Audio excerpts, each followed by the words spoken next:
Hello everyone. Thank you to be here, whether physically or online, for this session called Macroeconomic Perspectives on Energy Transition. And today we are pleased to listen to presentations of three distinguished authors on their respective paper on the issue. Hello everyone. We can hear you here, lively, whether physically or online. But I think it's great. So this session called Macroeconomic Perspectives on Transition from a Macroeconomic Perspective. First, we will have Ozlem Omer from Boston University that will speak about the triangle of economic activity, inequality, and the green transition in South Africa. Thanks to a model they developed with her co-author. Next, we will have Antoine Texeira from the International Research Center of Environmental and Development that will present his paper co-authored and named Low Carbon Strategies Need to Tackle the Carbon Footprint of Materials Production, where they measure the carbon footprint embedded in the France's material consumption and discuss some policy implications for decarbonizing France's economy. And then Antoine Godin, head of the GEMMES team in the AFD, will speak about macroeconomic consequences of a low carbon transition in Colombia based on their macroeconomic model on Colombia. So this session will proceed as follows. The three presenters will spend 20 minutes each to present their paper. And then we will discuss around questions raised, around questions. Hi. Hi.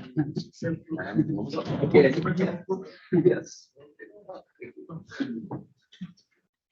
Okay. Start again. Can you started to just bring the people from upstairs. That's perfect. Thank you. Excusez-moi, est-ce que vous êtes tous ici pour macroéconomique? Oui. Oui, tous. Personne n'est dans ce groupe? Green transition vulnerability.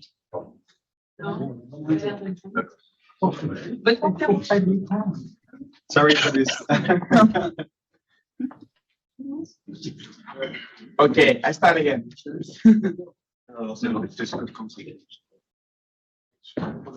Okay, so three authors on macroeconomic perspectives on energy transition. First, Ozlem, each 20 minutes. Please, Ozlem, share your screen, and we are listening to you. Can you see my screen? Yes. Yeah, hello everyone. It's a great pleasure to be here. Thank you for the invitation. So my name is Ozlem Omer, and I am a research fellow at the GDP Center, Boston University at the moment. Today, I will present part of my recent paper with Aaron Capaldo, focusing on South African transition, particularly on inequality. So I'll give some brief background what's happening in South Africa at the moment in terms of inequality, and then go through the model, objective, and methodology, and hopefully provide policy scenarios and simulations, results, and discussion, and hopefully conclude on time. Let's see.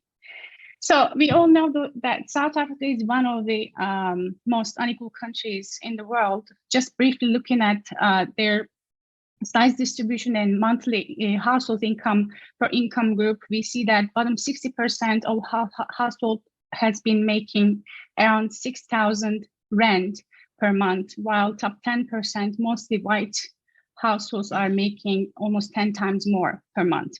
In the paper, we are particularly trying to build our cases based on COVID-19 crisis. So that's why I'm presenting here employment before and during the COVID-19 to give you the glimpse of who are the most vulnerable class and how they would be impacted if there is a climate crisis, because these type of crisis, if not perfectly the same, would result in different results. So therefore, when we look at the top red line, white dot line, these are the white group employment rate. As you can see, they were the highest employed group, and it has been quite stagnant throughout the, they didn't get impacted as much as the other groups.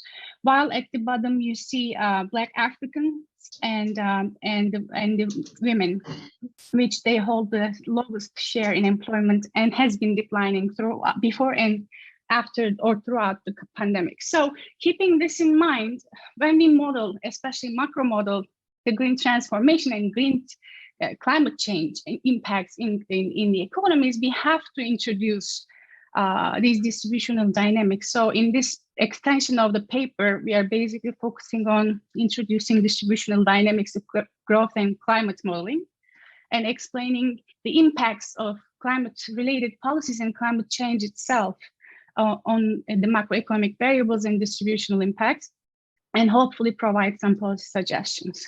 So as a model, we are using a demand-driven growth model, which is a structuralist model first introduced by Lance Taylor and Duncan Foley as a global model. So we basically worked on it and transformed it to a single open economy cases. So we could also have some saying how small developing countries would be impacted from the climate change and climate policies. So as scenarios, we have two baselines. The first baseline is basically business as usual case, where temperatures are increasing over 4 Celsius, which is detrimental.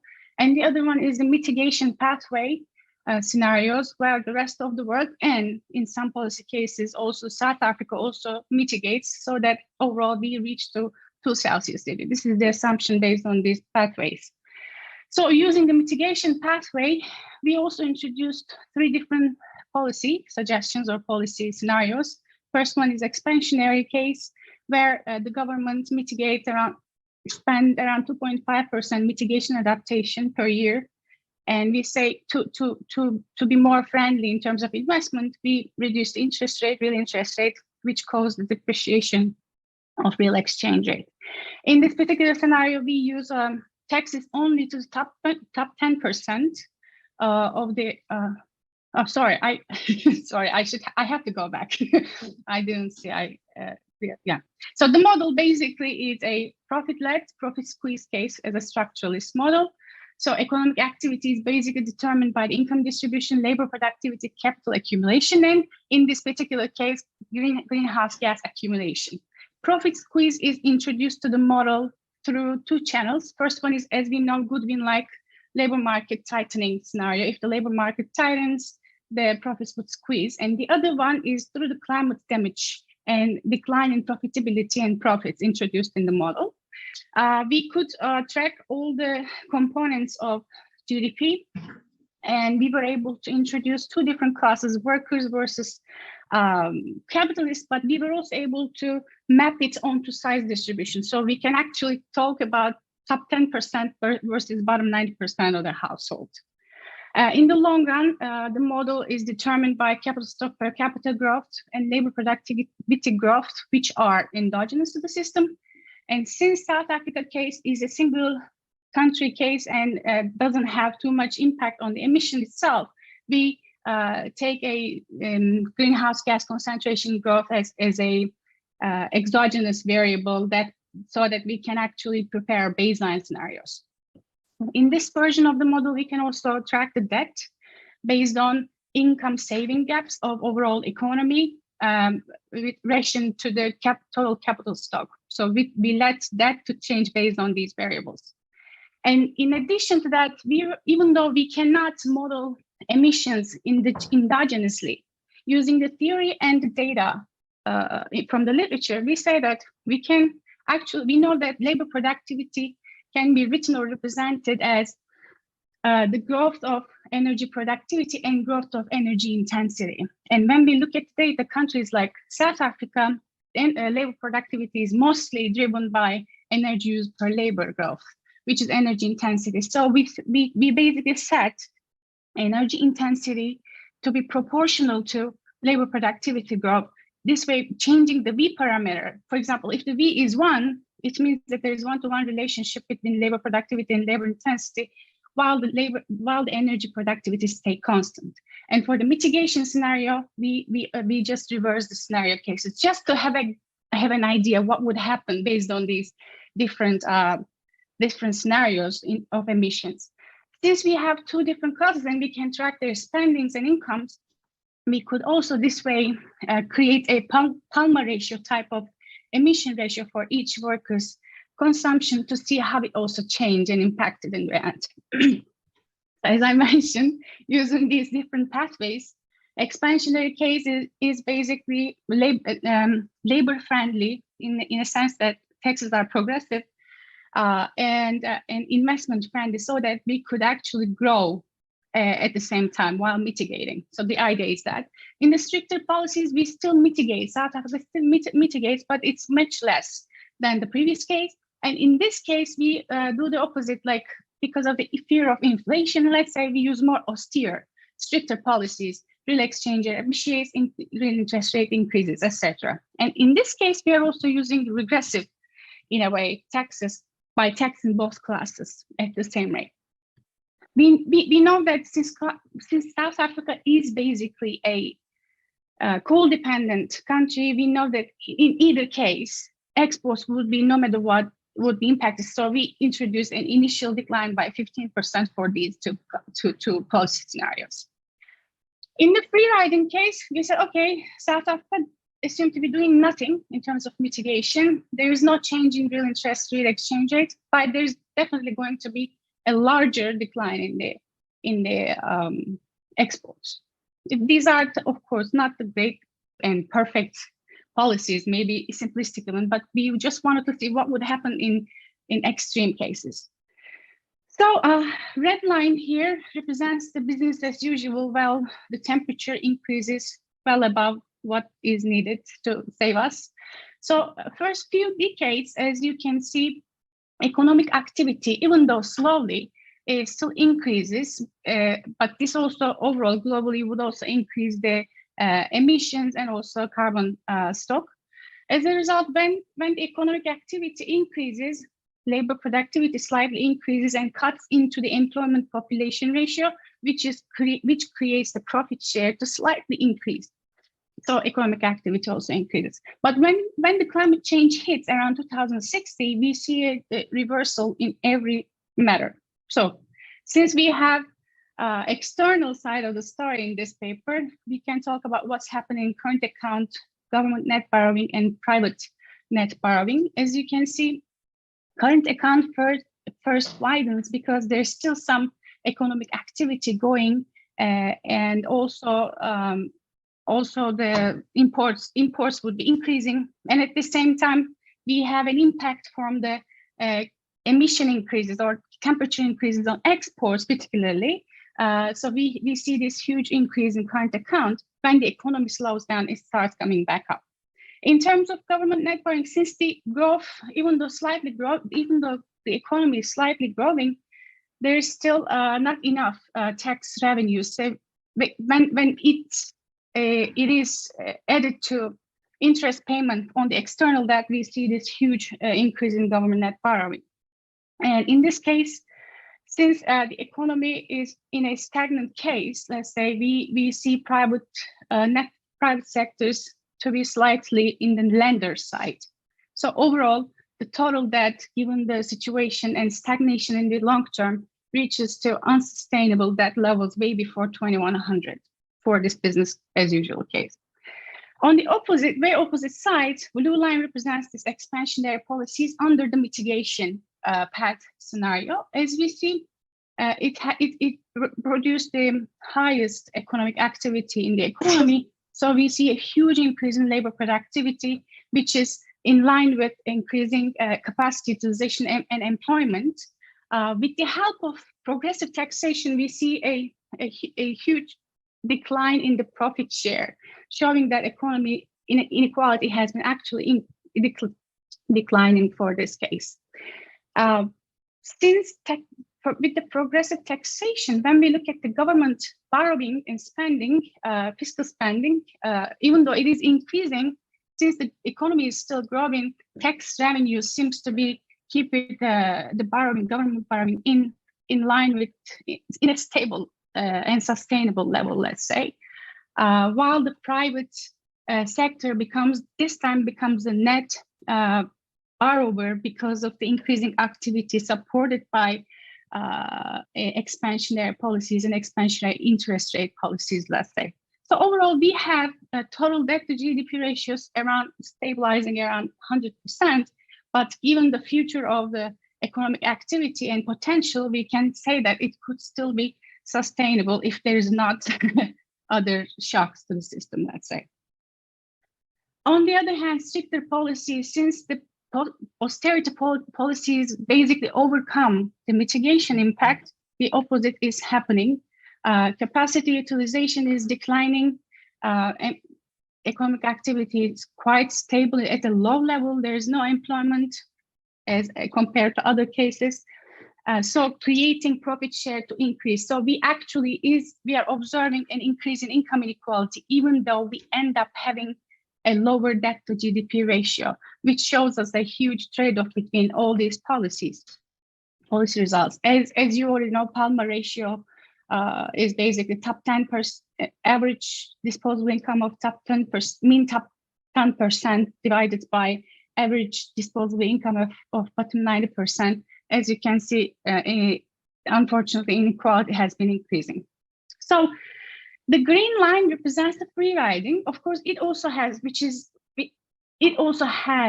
its own drawbacks and advantages, I guess. First of all, the outcome, the growth of economic outcome would be better, and it can create a little bit more jobs than the stricter case policy. But when we look at the debt dynamics, under these conditions, unfortunately, debt to GDP ratio is still not sustainable in the long term. So, as we know, countries like South Africa might have this idea of free riding, but it has to be well designed in a way that they have to understand the results of what can happen. I don't know if I have time to go through the emission story, but as expected, since under the business as usual and green line free riding, we assume there is no green transition and economy basically goes as is. That's why they show the highest total emission increases based on the assumptions that we made in the economy. So in other cases, for expansionary and blue and gray line, which is expansionary and stricter case under the mitigation path scenario, emissions of top 10% stagnates, almost declines, while bottom 90% instead start increasing their emissions because of the increasing income in that group. As a result, we observe similar emission inequalities as Palma ratios. So overall, this particular scenario under the assumption of what we have, but how we put together the relationship between energy use and labor productivity use, we can say that even though economies increase the energy productivity, if they don't really transition towards renewable almost fully, they could have still be increasing the emissions in the economy if they also want to grow.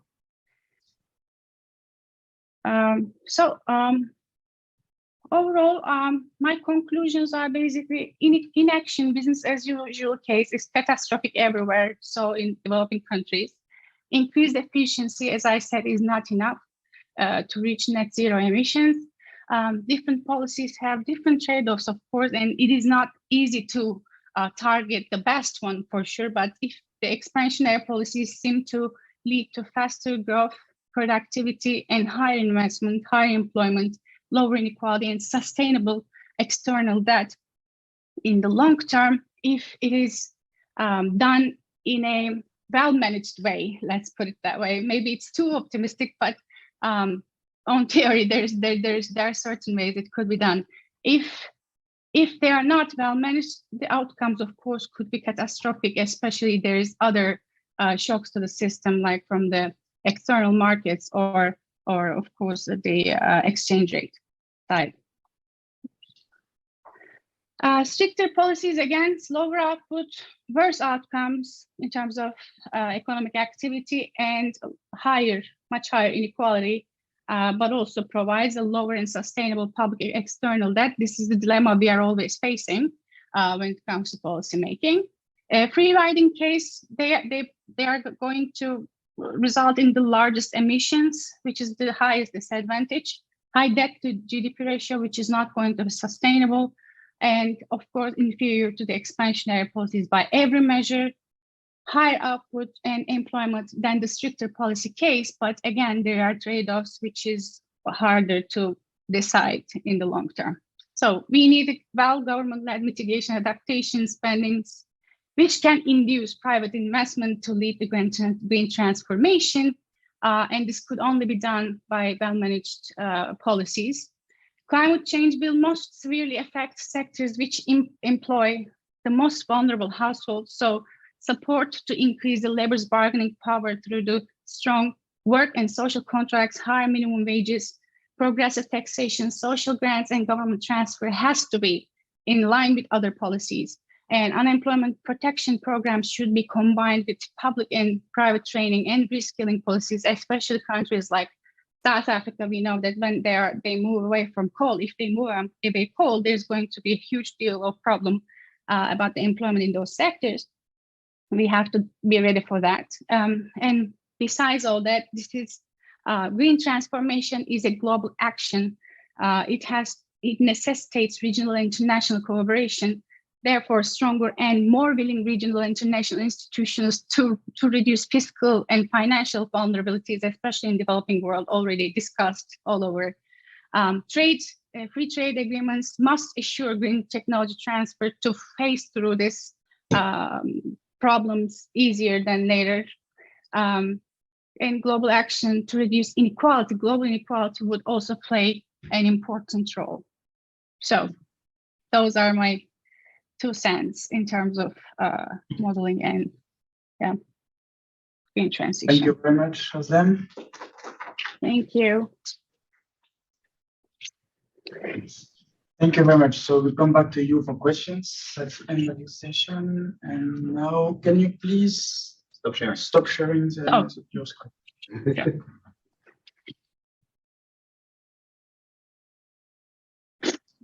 Thank you.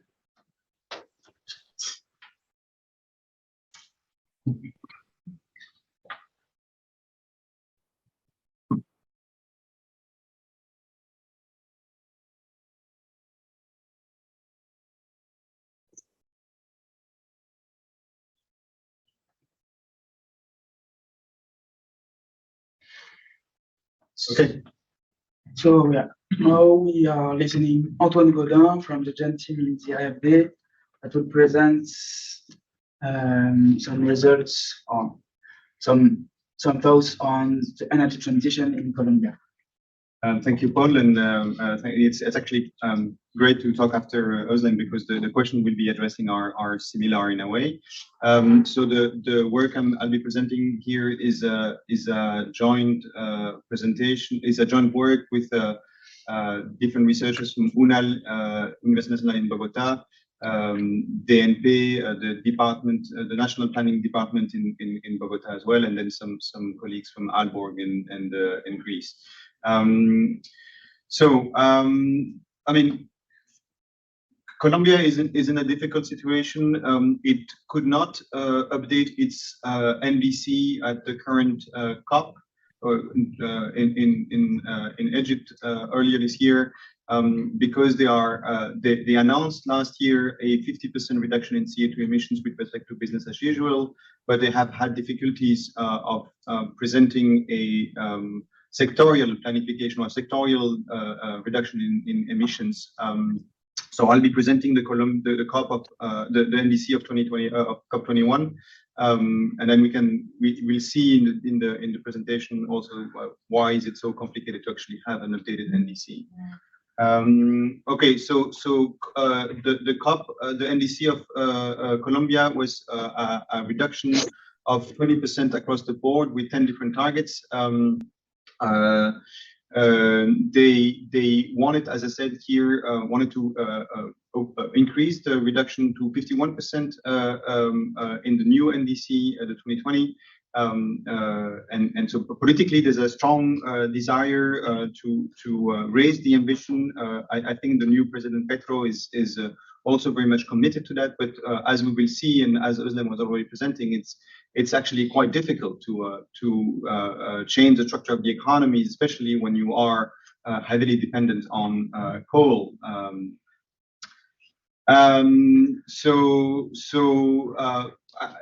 Anyway, so the situation currently is that the old NDC had lots of different targets by different sectors and for the different households, and a lot of the goal was to work on the productivity, the energy and efficiency, if you want. And replacing slowly fossil fuel usage, particularly in transport, but not only, and to move towards green new technologies. The problem of Colombia is, you can see here, is its balance, its trade balance, and especially when you look at exports. So first of all, the share of oil and gas and coal in the export base is extremely large. It's more than 50%. And you can see also that the diversification of the export base has reduced over time due to deindustrialization process. And what is more, I haven't presented this here, but we had a recent analysis from colleagues from BNP, and the import content of the non-coal, non-gas exports are actually quite large. Even for raw materials like coffee or others, you have an import content of more than 80%, which means that for every peso of coffee or other products that you export, you have to import 80 cents or more of other goods, which implies that if you have to replace your exports of coal, oil, and gas, you have to extremely increase the export base, the exports of other products. So that creates a very strong difficulty for the economy to adapt to the loss of exports of fossil fuels. So it really highlights the fact that the fundamental question when it comes to the low carbon transition, I mean, in this case here, it's the low carbon transition from the rest of the world, and how Colombia adapts to that is really a question of what kind of industry emerge in the medium to the long run. And when you see the recent trends in Colombia with a deindustrialization, low productivity, you really have to beg the question of, okay, but which industry will actually be able to compensate for the loss of exports? So to add this is it restates what I was just saying. The problem is that since 2014, there has been a stagnation or even a decrease in gross capital formation, and evidence of premature deindustrialization and Dutch disease, which really emphasizes again the issue of what industrial policy can actually respond to this low carbon transition, especially if you think about the fact that, as I was saying, most of the low carbon transition in Colombia will be related to transport and to like heavy industry, not so much about electricity production, but mostly about the other uses of energy that is often very capital intensive. So that means that Colombia, on top of having a loss of exports, will also be facing an increase in imports due to electric vehicle imports or other electricity-based capital goods. And with an industry which isn't really capable of producing these goods. Colombia is nonetheless a member of OECD since for the last 2-3 years. It has been very inserted in global financial sector markets, and you have seen a lot of internationalization efforts, both in terms of the trade, but also in terms of financial aspects.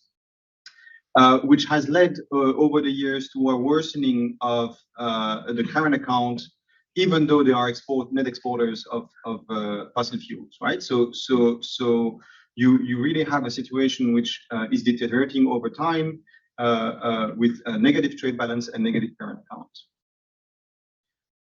And this has, of course, been the counterpart of this is the net financial inflows coming in.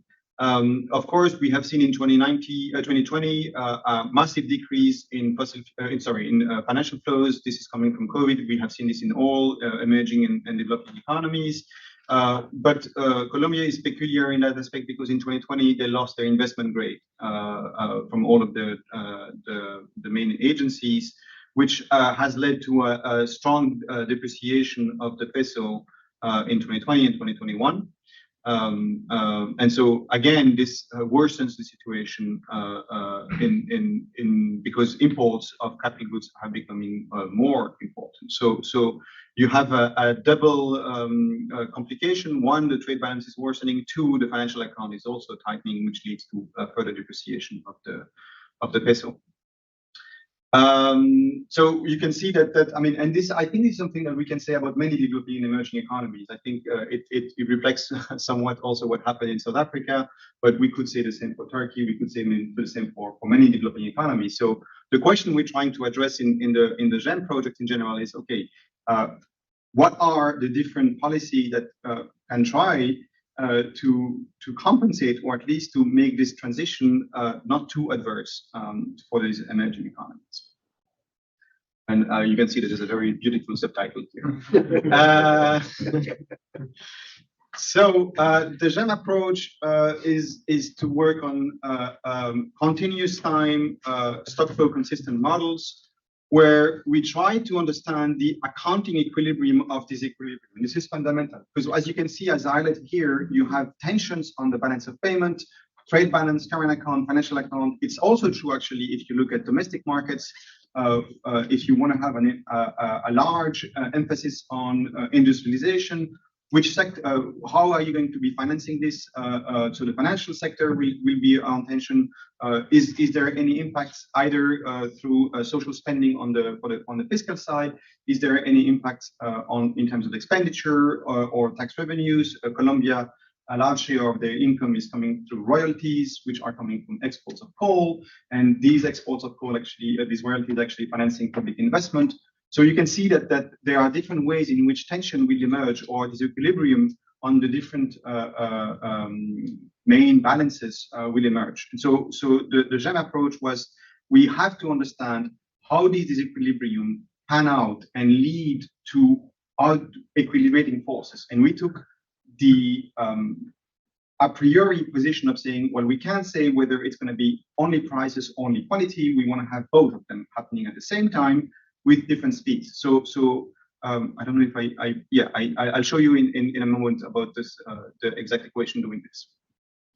But it's extremely important because depending on whether price or quantity add up faster, you'll have different long runs emerging, and so the dynamics of convergence will depend strongly on these speeds. So let me just give you an example. So this is with on goods, and then I'll show you the same with reserves. So on the financial side. So here, this is the price mechanism and the change in production depending on the disequilibrium. So we have aggregate demand and aggregate supply that will at the beginning, say, be on a disequilibrium situation where you either have too much demand or too much supply.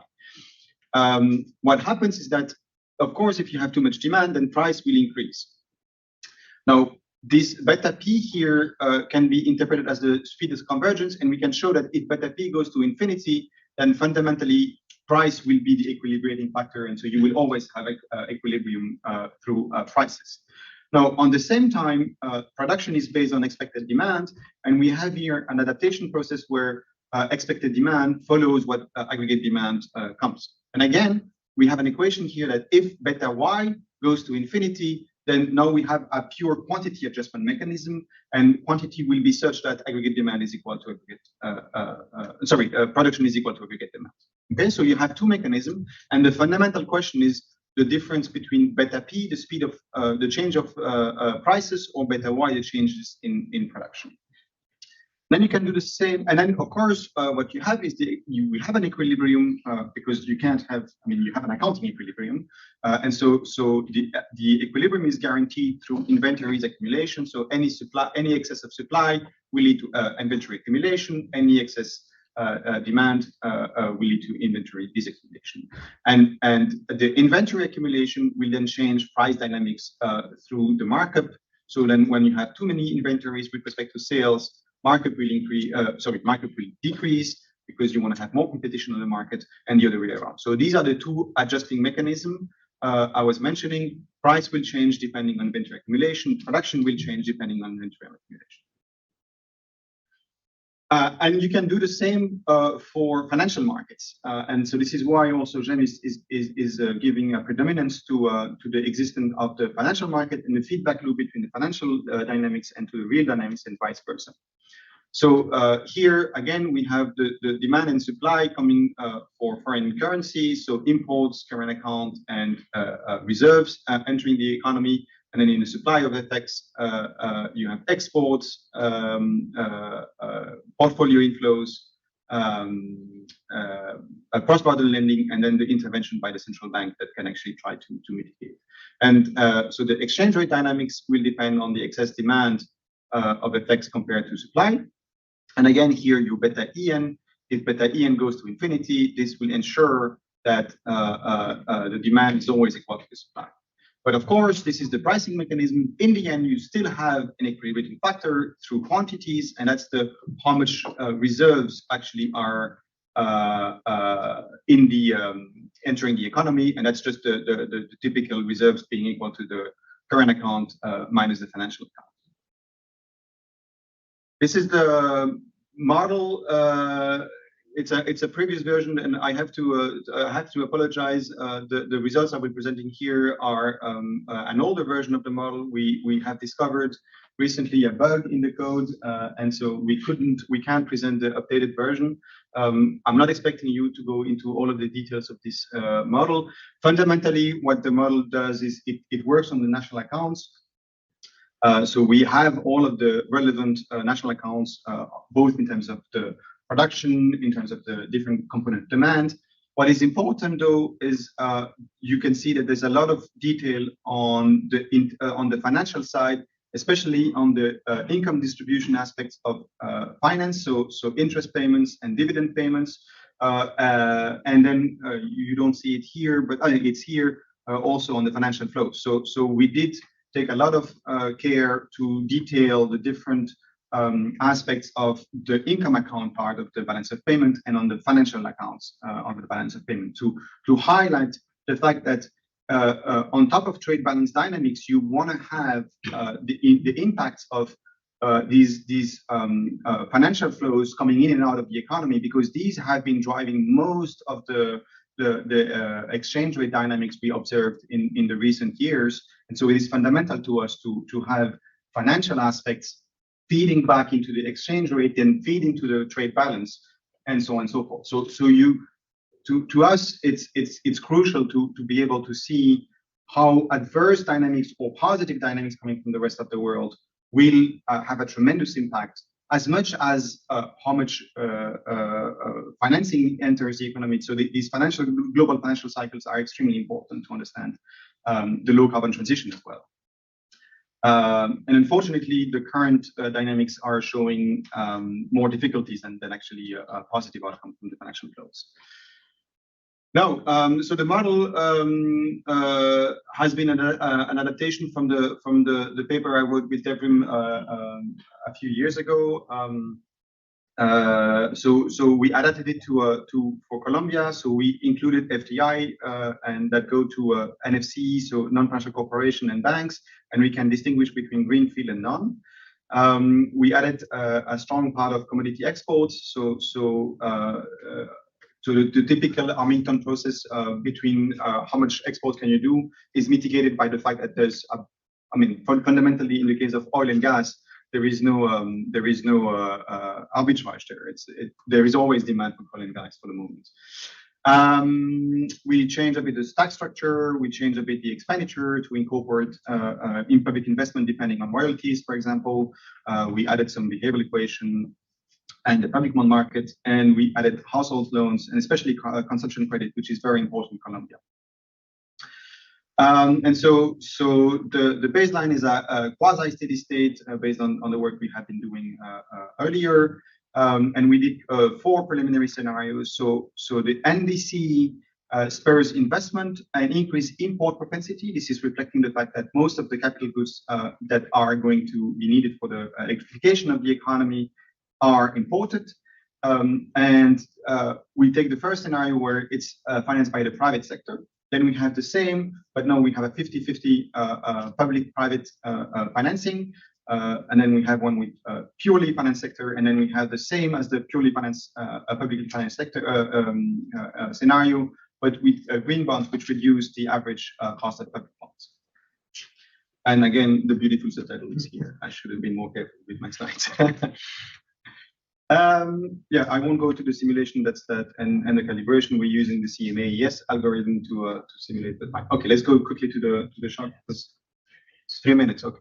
So the black line is the scenario where you have pure private investment. Green line is when you have public investment. Red is shared investment, and then blue is blue is public investment plus the green bonds. So there is an initial shock of real investment, but this leads to then a reduction in total investment coming from the fact that the rest of the economy, and especially in terms of the imports, increase, leading to a reduction in overall production and profits. So that even though there is an increase in investment stemming from the NDC, the overall economy leads to a reduction in investment, which is something we have already observed also in Colombia over the last few years. You see a jump in imports, but then the actual imports depends on the financing scheme. And so for example, when you have public investment with green bonds, the impacts on real imports is lower than in public bonds, and this is coming from the effects on the exchange rate dynamics, and I'll show that in a moment. What is important is that all of these scenarios lead to an increase in the net investment position, so there's more inflows coming in, and depending on the financing scheme, at some point the country risk will explode and might lead to a currency collapse of the economy. So this is one of the main outcome of the model exercise, is that if the financing scheme is not properly designed, Colombia might be facing a currency crisis. And hence, this would prevent the transition to actually take place, because when you have a strong recession coming in, of course, it's more complicated to invest in green technologies. And so, as you can see, again, the public investment with green bonds is actually the one that leads to less worsening of the trade balance.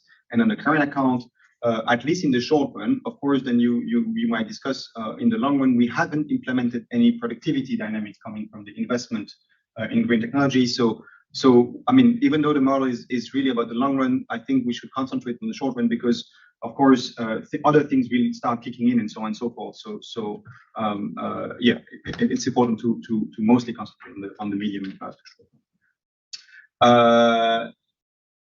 And of course, the depreciation of the nominal and real exchange rate are playing the important outcome.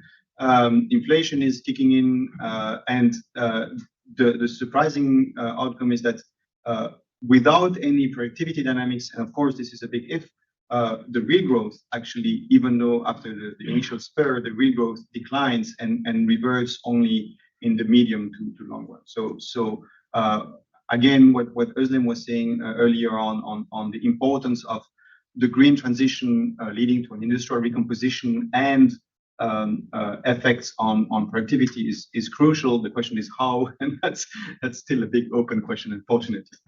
Yeah, I'll stop here. Let's just conclude here. What we show is that there is a green trilemma, as highlighted by Sebastián Valdecantos in 2021. Which we find in Colombia, and I think we find it in many developing, if not all of the developing and emerging economies. While you have some demand effect coming in, the problem is that the worsening of the trade balance and of the current account will lead to constant depreciation and currency accumulation of FX liabilities, and hence the potential currency crisis I was mentioning. the NDC has a strong macroeconomic consequence, and so it is fundamental to not only concentrate on technical solution, but also on the best way to steer the financial and the fiscal side of the NDC. And so in here, I think the global or the international monetary system has to be adapted to make sure that these results or the potential crises are mitigated. So we have to mitigate mitigation. Sorry for that joke. Of course, we will continue working on. Hopefully, we will discover where the bug is and have a more adequate solution. And yeah, I'll stop here. Thank you for your attention and look forward to the discussion afterwards. Thank you very much, Antoine Godin. We are now welcoming Antoine Texeira. Will present his work on low carbon strategies, need to tackle the carbon footprint of material production in France. And let's see how it all up with our previous discussion. Please, Antoine. Thank you. Good morning, everyone. So my name is Antoine Texeira. I'm currently a Ph.D. student at CERN in Paris, and I also recently joined ADEME, which is the French environmental agency of France, as an environmental economist. And here I'm today to introduce you our work conducted with my supervisor, Julien Lefebvre from CERN, about the carbon footprint of materials, which we need to be tackled by national low carbon strategies. So first, let's define what the carbon footprint of material production is. So it includes direct emission involved in the production of processed materials, but also upstream and downstream emissions involved in the production of materials. So as you can see on the figure at world scale in 2015, on level A, you can see it's composed more than half of industrial processes, but also around 35% by emission from upstream energy supply, and also from a bit of emission from mining. On level B, you can see that it concerns base materials such as iron, cement, plastics, other metals, other minerals, and wood products. Here on level C, you can see that the production of those materials and the related emissions are driven to a large extent by the need for investments, capital goods, so construction, machinery, transport equipment, and electronics. So also the carbon footprint of material productions currently accounts for a high and increasing share of the worldwide global emission. So currently in 2015, it accounts for almost 1/4 of total emission. And the demand for material is currently intended to double by mid-century. So we can ask ourselves if we'd be able to decarbonize the material production, the emission from material production fast enough to reach carbon neutrality by mid-century. So now on this slide, we have a look on how the carbon footprint of materials production is distributed across countries, regions in the world. Because for a given country, when we don't scale the carbon footprint of materials for each region, it could be partly domestic, so material produced on the territory, but also some materials can be produced abroad to meet the domestic demand. So that's why we compare on this graph, on the x-axis, territorial emissions for material production, and the y-axis, the total carbon footprint of material production. And the arrow in the middle split regions in both categories. So the regions above the arrow are net exporters of emission from material production. And the other countries, Western countries mostly, are net importers of material production from emission from material production, sorry. So here we can see that Western countries are really typical cases of countries because they are low level of territorial emission from material production with a really high level of carbon footprint of materials production, around 3.5 tons of CO2 per capita. And this is well above the planetary limits or 1.5 ton of CO2 per capita given by IPCC. And in relation with the fight against climate change, there is an issue here about if we will be able to mitigate those emissions, because first of all, national low carbon strategies are defined on a territorial basis, so they don't see at all what is happening outside the country. They don't take care at all about it. Material production is concentrated in developing countries. In those countries, there is more difficulty to decarbonize. And there are a lot of uncertainties about on the availability of the required technology to decarbonize the material production, such as CCS, hydrogen.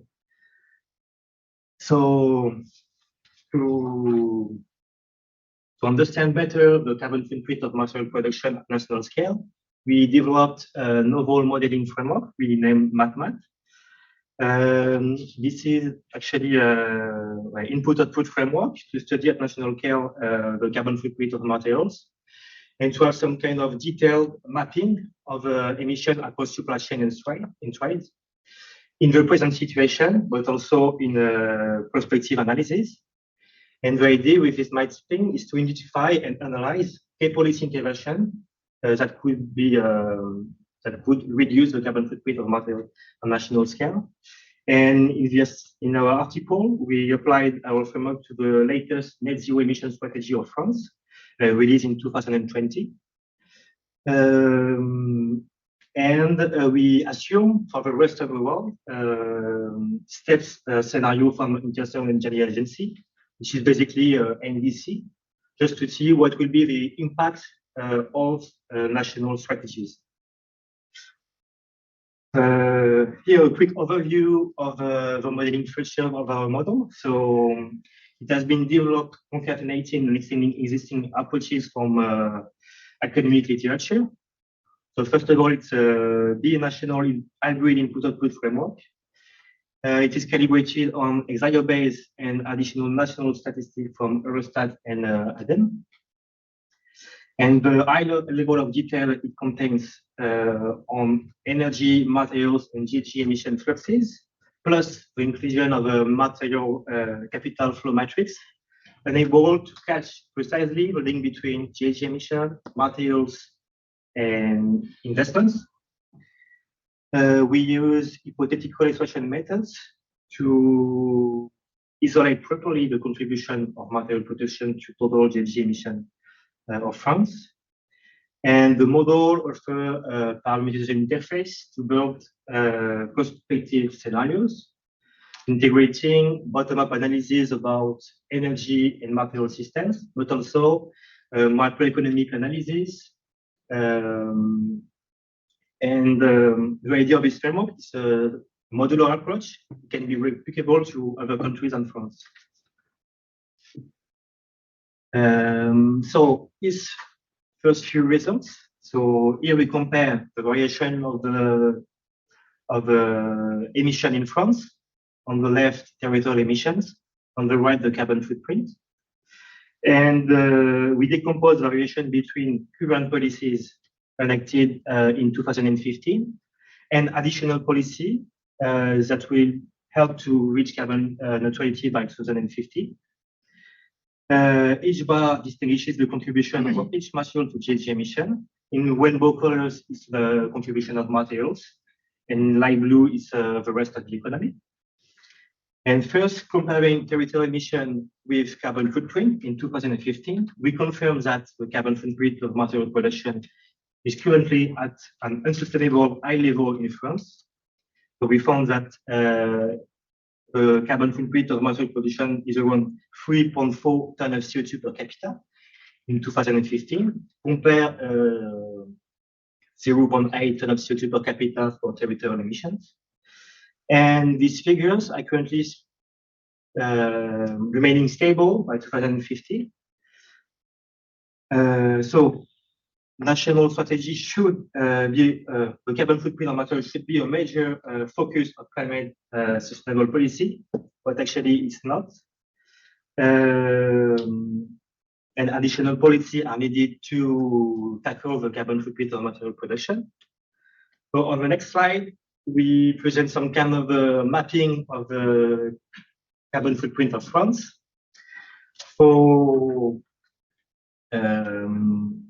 different final goods and services. So housing on the right, housing, final goods, passenger transport, and final services.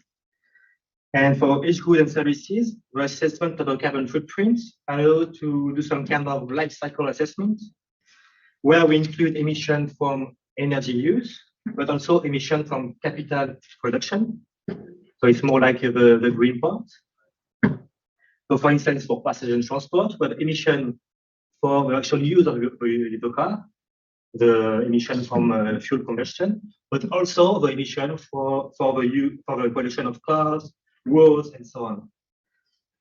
And this mapping distinguishes territorial emissions in dark colors and imported emission in lighter colors. It is decomposed in several levels. So level 1 and 2 are imported emission regarding two perspectives. The first one, we are looking at the source of emission at a foreign producer.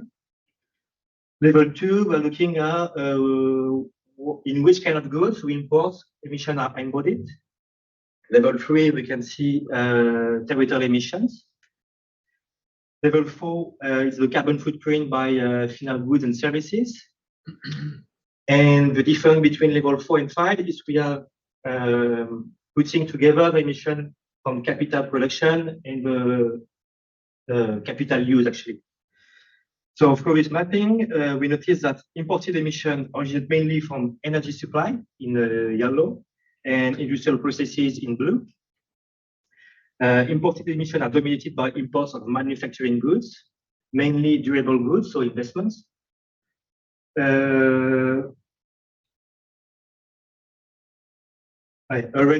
we have a look on the fourth level, we can see that again, investments, durable goods, manufacturing goods that are dominated the carbon footprint, excluding emission from energy. And we can see that on everything, blue and green, that emission from materials and durable goods are distributed among all final goods and services. So now, this is the same mapping, but by 2050, applying the net zero emission strategy. So we just put like this, and this again. So we can see that the national strategy enabled to reach almost net zero emission on a territorial basis. It also enabled to reduce totally embodied emission in energy product because we are reaching energy independency. But the problem is emission from durable goods and material are still remaining, even if there is actually the energy efficiency gains by 2050 in the NDC scenario are compensated by the growth of the need for materials and manufacturing goods. And so through this mapping, we notice that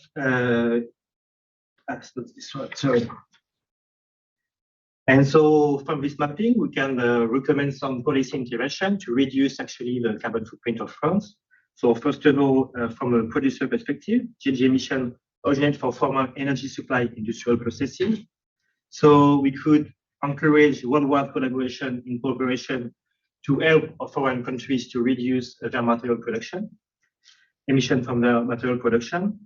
At national scale for France, we also favor trading partners with low carbon content of their production. And we can think about some relocating policy to with low carbon industrial process in France to reduce, to take control about our carbon footprint of materials.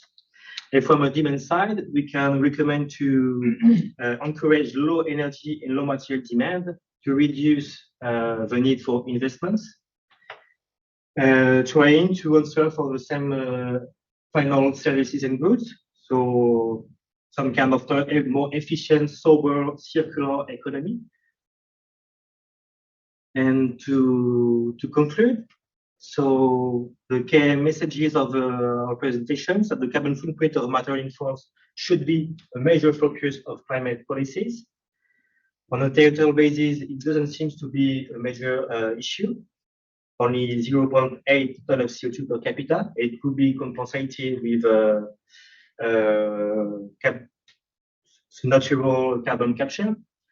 But looking at the carbon footprint of material production, it seems to be a huge concern, 3.4 ton of CO2 per capita, which is well above the 1.5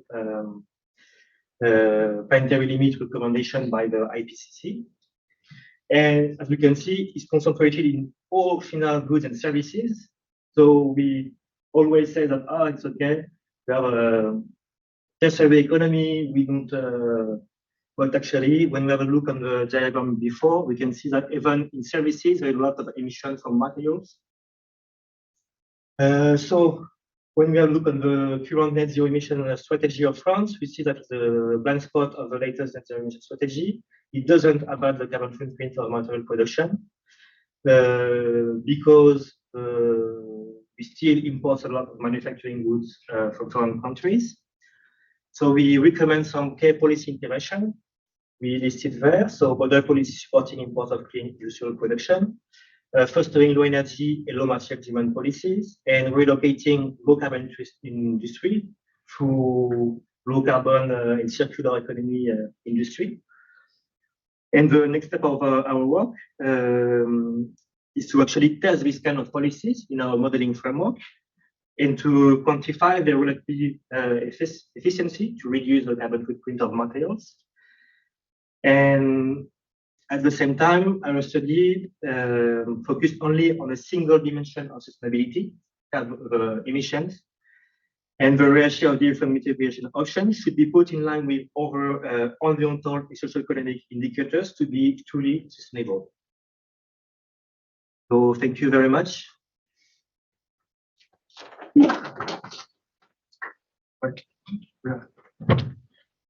Thank you very much, Antoine.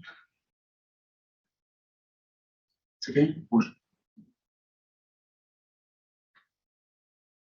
Okay, thank you. The three of you have stick well to your time, and thank you for your presentation.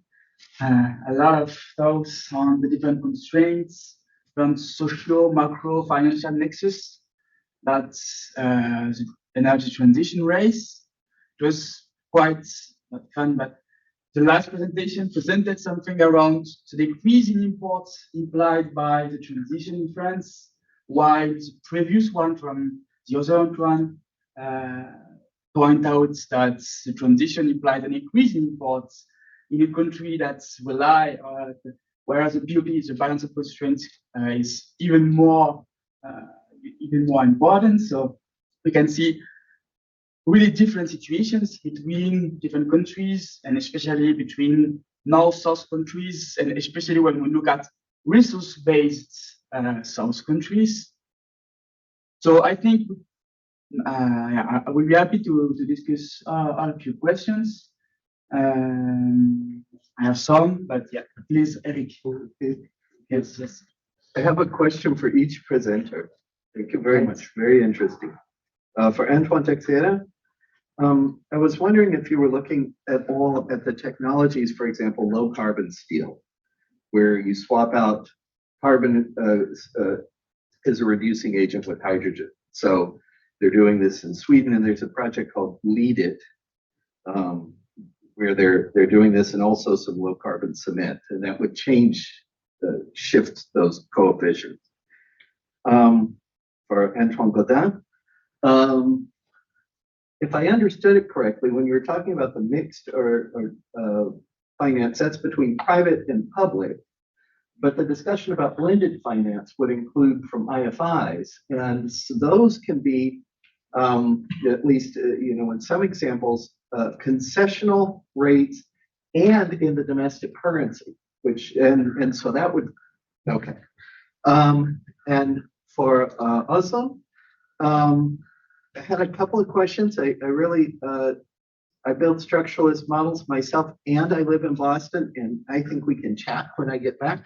But one specific question is about, if I understood correctly, you had the emissions per labor growth rate proportional to labor productivity, but the carbon intensity of energy is a separate policy variable.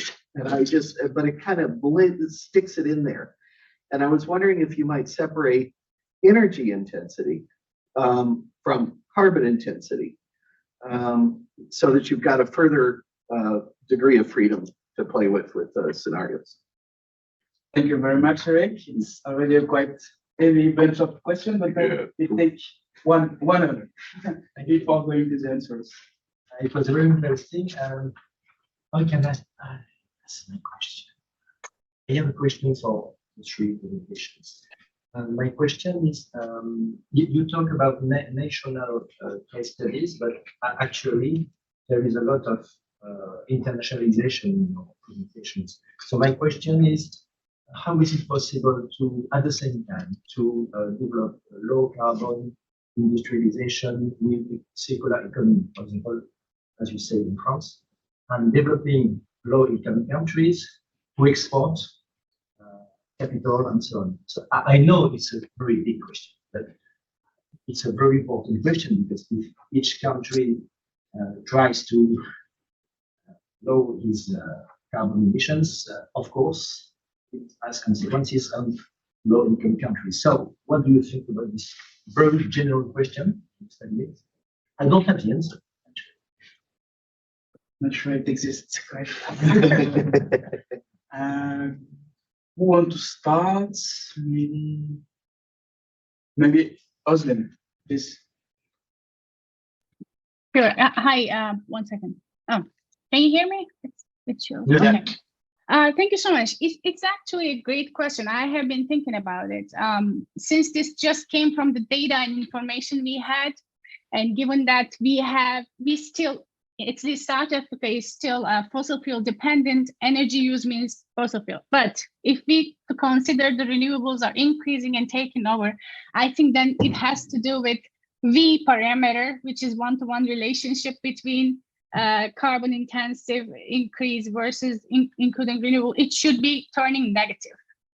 So it means that you're reducing it. But since I am trying to focus on the most possible scenario, assuming that they could just increase the efficiency probably in that sense, but it could be modeled that way. It was just a thought that I introduced, but I will be working on the model. It's basically a first attempt in a way to use this kind of modeling in small country cases such as South Africa. So yeah, I would love to have a discussion later if you would love to.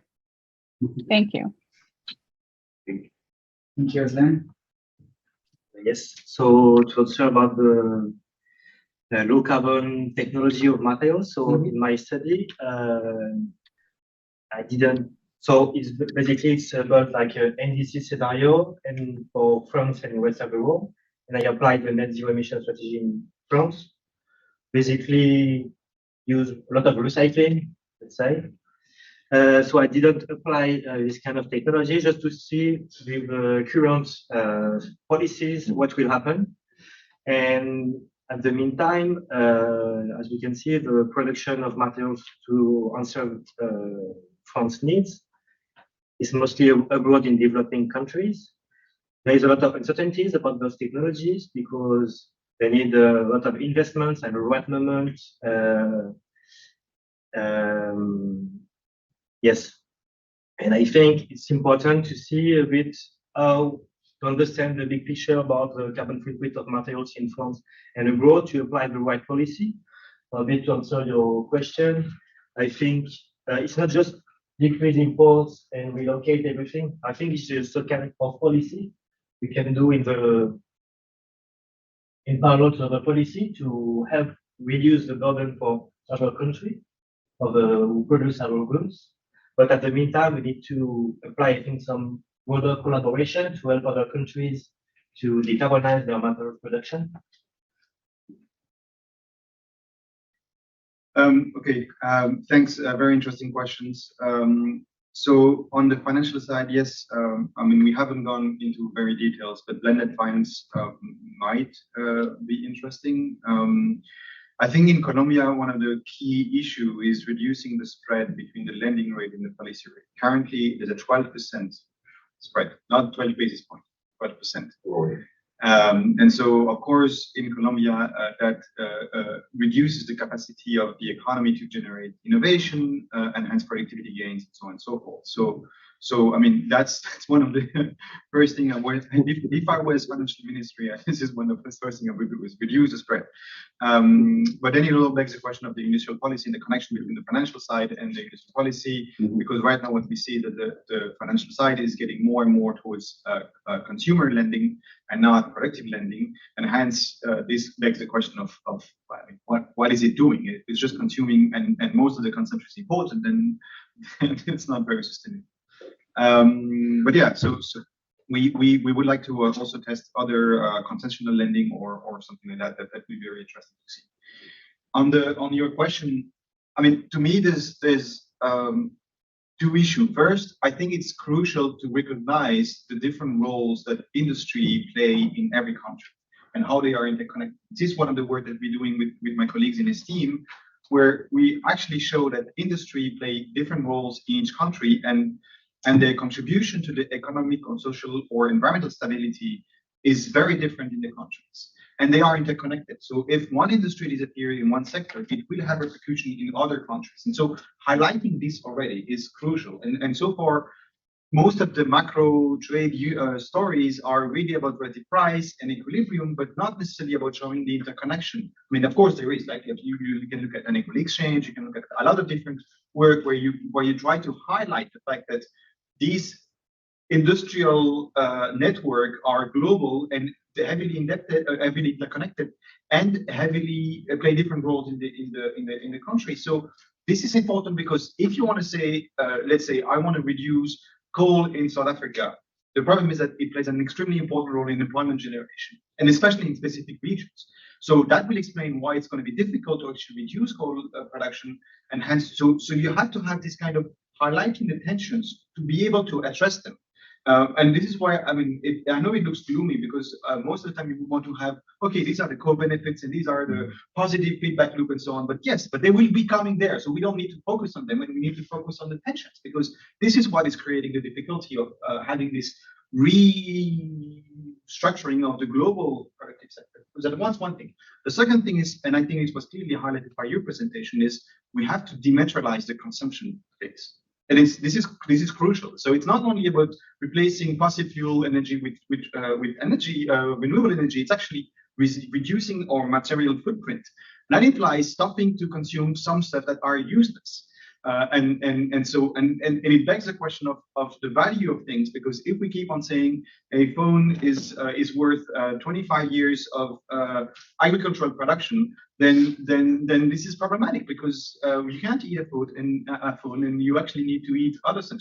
So I think it begs the question of changing the consumption structure to reduce the material footprint of the consumption structure. So it's both, and they are of course mirror each other, right? So the consumption structure explains also a lot of the industrial structure, but so you have to touch, and this is what your presentation was really nice about it. You have to touch upon the two aspects.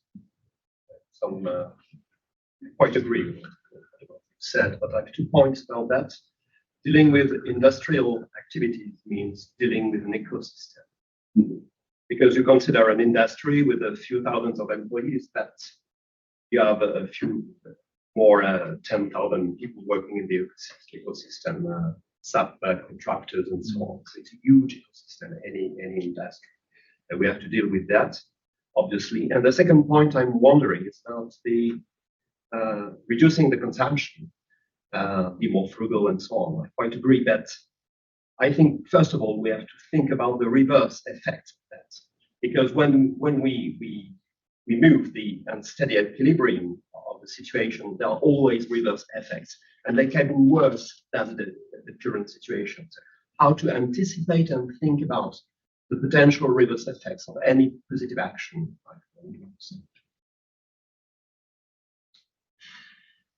We talked about this. Do you have any questions from the online? I don't think so. Just wanted to say that means that the COP27 was really difficult because they didn't decide to help poor countries to make the transition. So, but we know it. Exactly, and this raised the question of inequality that were raised quite precisely by Ozlem, but not so much by both Antoine's. And one of my had some question about your point from the point of view of your work, Antoine. How do you think about inequality? Would it be interesting to see that the material, the carbon footprint of materials in France is really not evenly distributed among different people, and what kind of political implication could it have? And even the debate around frugality, framed around the debate on inequality, would maybe mitigate the fear that could ensure from this frugality goal. So yeah. So any thoughts or is there any other questions? Ozlem, do you want to? Yes, if I understand it correctly, yeah, every action we take is going to affect the structural change, because we have to go through some sort of structural change, right? Especially like the last presentation showed, like we have to change the material production, how we produce it, etc. So then it comes to which sectors are going to demand what type of labor.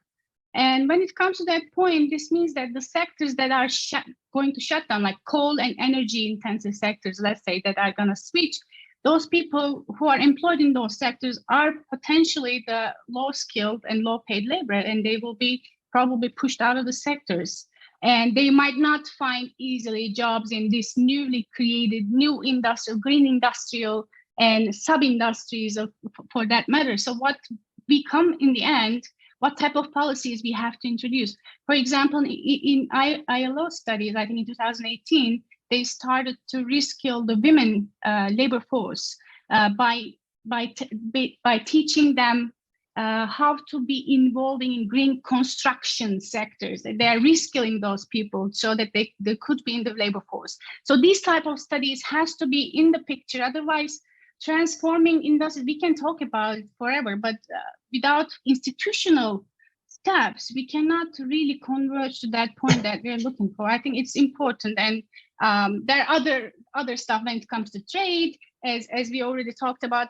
Manufacturing has different role in every country, but we also know that industry and manufacturing per se has the most potential to create jobs, right? No matter where we are looking at, it's the same case. So if we are going to go through the green transition and green industrialization, then there is going to be certain facts that can help us to diminish the side effects of unemployment. But again, it's all based on how it is all managed. So I don't want to talk too much, but that's my point, basically. Yeah. Thank you.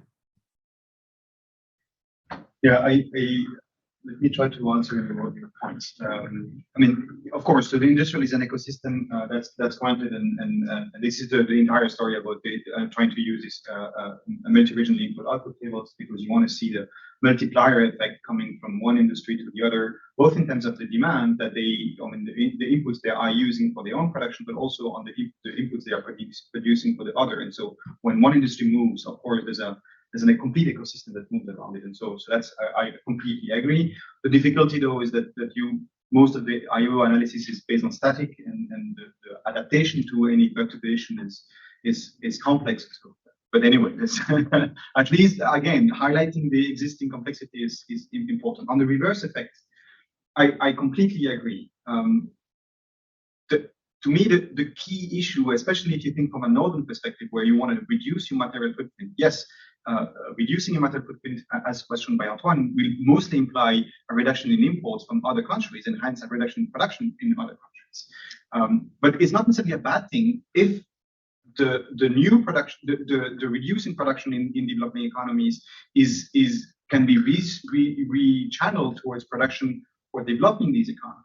The question is that currently the production structure is not meant to do that. It's meant to actually produce stuff that are being consumed in the north. So there's the coordination between, on the one hand, reducing the carbon, the material footprint in the north, and at the same time allowing for the restructuring of the economies in the south to produce capital goods and consumption goods for themselves. And that's the trick, because I mean, so this is where you have to have this two story at the same time. And it also begs the question, because I'm not talking about growth or degrowth here. I'm just saying you want to shuffle your consumption base, but it also begs the question of how you value things in your consumption. So again, if you think it's that care workers or health workers and so on actually are underpaid, or not underpaid, but paid less than other, so you have to reshuffle the way in which we value things, so that in the end, the reshuffling of consumption is sustainable. Because in the current setup, if we just reduce our material footprint, it's going to be unsustainable. So you have to have this re-equilibration of the entire system, and that's extremely complex, because people have to lose in this reshuffling. So it creates a question of can we achieve that? Yes, maybe to answer about the question about inequalities. So actually, the carbon footprint is concentrated richer social class of the society. So maybe it could be a good question as well in this work, to see in which way reducing inequalities might, at the meantime, reduce the carbon footprint of materials production.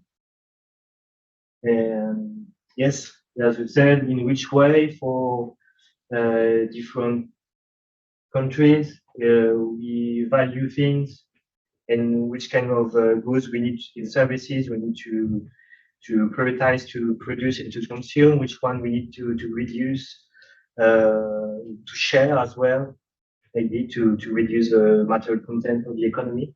I think there's a lot of question behind that to study. Sure. On peut s'exprimer en français un peu là. Oui. Il y a quelqu'un qui. Donc bon, moi je ne vais pas, je ne veux pas utiliser les termes que les différents exposants ont utilisés. Il me revient que dans tout ce qu'on vient de dire, il y a un problème de matière première qui part d'un point à l'autre pour être transformée. Bon, il est question de baisser, disons, le taux de carbone. En fait, pour éviter le changement climatique.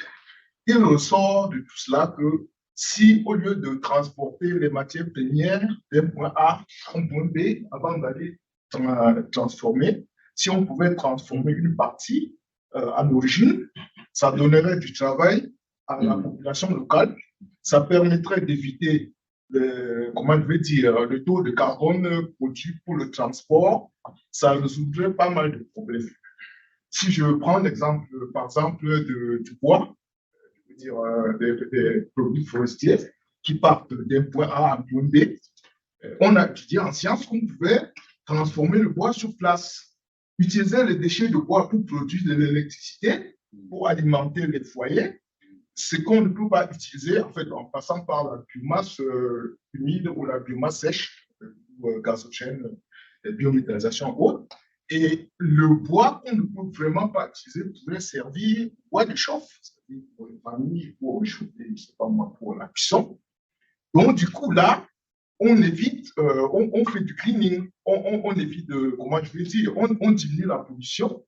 Et en même temps, le produit qui arrive au pays du Nord, en fait, on n'a plus besoin de transformer pour continuer à peser. Donc, du coup, on résout le problème de manque d'énergie, on fait de l'énergie propre, et puis en même temps, on résout un problème de chômage, d'emploi, en fait, chômage. En même temps, on résout un problème on résout le problème, en fait, il y a déjà le problème social, ce qui fait que, pour finir, lorsqu'on a des matériaux sur un point A, on peut voir ce que on peut faire déjà pour l'industrialisation à ce point par rapport au point B, un matériel peut être transformé à moitié. Par exemple, si les chevrons arrivent dans un pays industriel, on peut faire des meubles, on peut faire, je sais pas moi, la décoration intérieure, on peut faire beaucoup de choses avec du matériel déjà assez transformé. Donc, du coup, on résout beaucoup de problèmes dans le changement, en fait, pour éviter le changement climatique. It relates to the question of complexity economics, etc., to allow for developing countries to build the capacity to reduce climate change, reduce pollution, and develop technology to escape from carbon-based solutions. I think it's one of the key issues. I mean, the World Bank recently published a paper saying that well, recently, a few years ago, that Africa was actually blessed because they were producing the minerals necessary to the transition. But if we keep on having the same extraction structure where the material extracted in Africa, but then they are transformed elsewhere, then actually not changing the system. So I completely agree with you on this. We need to shorten the production chain and ensure that the value added is generated in the developing economies and not in the northern economies. And we contribute to climate change. Yeah, exactly. Pollution effects on many problems, either social, environmental problems, social, be a solution, Maybe it shows that we have to think about the direction between macro level and micro level, because what we are talking about is circular economics, actually, recycling. Anyhow, scientifically, it has been shown that the problem of pollution can be solved if policies act like anyhow in a way to solve it. Because it has been shown that we can all the raw materials, if the transformation is let me say is started where the raw material is before continuing somewhere else, it will solve many problems. Anyhow, emissions will be reduced considerably, reduced, and if you do so, the impact will be. Yes, and maybe let's change slightly topic. I had a question on the carbon footprint. The macro concept you mentioned made me think about the micro concept of scope 1, 2, and 3. And I see a trend in companies showing more and more scope 3, despite being alarmingly dominating their carbon footprint. Do you also see this trend for countries displaying carbon footprint as opposed to territorial carbon emissions? So yes, so what I presented was a kind of scope 3, actually, at national level. And yes, actually, for the next net zero emission strategy of urban development, we are asking ourselves at them to quantify their carbon footprint, to have a better idea of how it is, and maybe later to put it in law, to have some goals about reducing at the meantime territorial emissions and the carbon footprint. And for other countries, I don't know particularly how it is currently. I think goals right now at national level are more oriented about territorial emissions. We are starting moving towards having more broader picture towards carbon footprint. But I think it's not clear right now that to have precise goals. Like you said, in your paper, we see that the carbon footprint of material in France go from around 50 for domestic to 228 when we include scope 3, scope 2 and 3. So yeah, for a country as a whole, it's the same as for an individual firm. But the typical arguments from firms would be that if everybody focus on scope 1 and 2, then you solve the issue.